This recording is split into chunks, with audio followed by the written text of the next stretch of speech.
Olá pessoal, nesse vídeo, dentro do tema conjuntos numéricos, nós vamos apresentar os dois primeiros conjuntos que a gente toma contato em matemática, que são o conjunto dos números naturais e o conjunto dos números inteiros. Vou começar falando um pouquinho sobre o conjunto dos números naturais. Ele é representado por uma letra N e é composto pelos elementos 0, 1, 2, 3 e assim por diante. Se por algum motivo a gente precisar tirar o zero do nosso contexto, a gente indica a retirada do zero do conjunto colocando um asterisco do lado dele. Só o zero sendo retirado, sobram todos os demais, ficamos com 1, 2, 3 e assim por diante.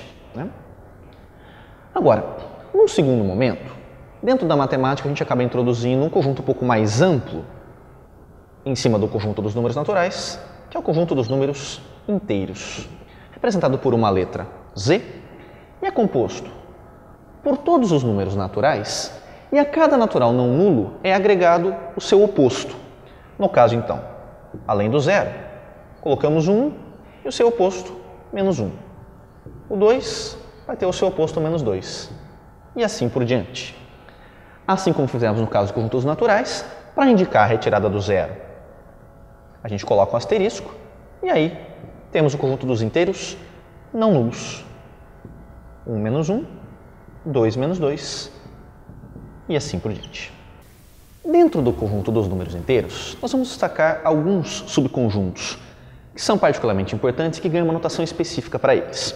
São eles: conjunto dos inteiros não negativos, inteiros positivos, inteiros não positivos e inteiros negativos. Então, qual é a diferença entre cada um deles? No caso dos inteiros não negativos, a notação vai ser colocar um sinalzinho de mais logo abaixo do símbolo do conjunto dos inteiros. E é preciso tomar um certo cuidado com essa notação, por quê? Porque quando a gente coloca esse sinal de mais, dá uma impressão de que a gente vai falar dos números positivos, quando na verdade esse conjunto discrimina os inteiros não negativos. Qual que é a sutil diferença? A sutil diferença é que o zero é um número negativo? Não. Então ele tem que estar presente no conjunto dos inteiros não negativos. E além deles, os números positivos, 0, 1, 2, 3, assim por diante. Além disso, você pode observar que esse conjunto nada mais é do que o conjunto dos números naturais. O que é um reflexo do fato de que o conjunto dos números naturais acaba sendo um subconjunto do conjunto dos números inteiros, ou seja, todo número natural também é um número inteiro. Agora, se eu quiser falar realmente dos inteiros positivos, aí é chegar nesse conjunto anterior e simplesmente omitir o zero. Como a gente já aprendeu anteriormente, toda vez que eu quiser retirar o zero de um conjunto, eu indico a retirada do zero colocando um asterisco. E em cima disso eu ganho o conjunto dos inteiros positivos, composto por 1, 2, 3 e assim por diante. Nesse caso, você observa aqui também uma certa redundância da notação, porque isso aqui nada mais é do que o conjunto dos números naturais não nulos. Agora, pelo menos essa notação ela tem uma lógica. Se ao invés de colocar o sinal de mais, eu colocar um sinal de menos, cuidado, aqui eu também não estou falando só do conjunto dos inteiros negativos, mas sim do conjunto dos inteiros não positivos. De novo, a sutil diferença é a presença do zero, dado que zero, se também não é um número positivo, deve estar contido no conjunto dos inteiros não positivos. E além dele, aí sim os números negativos, menos 1, menos 2, menos 3, assim por diante. Se desse conjunto dos inteiros não positivos eu retirar o zero, aí sim eu ganho o conjunto dos inteiros negativos, que tem como elementos menos 1, menos 2, menos 3 e assim por diante.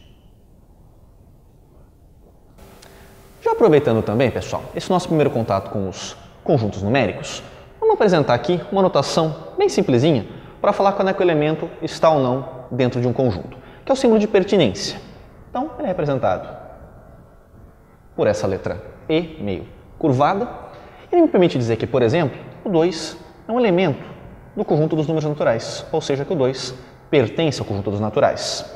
E quando eu quiser falar que um elemento não está dentro de um conjunto, aí você vai colocar o símbolo de pertinência e a sua negação é indicada com uma barra cruzada em diagonal, o que me permite afirmar que, por exemplo, menos 5 não é um elemento do conjunto dos números naturais.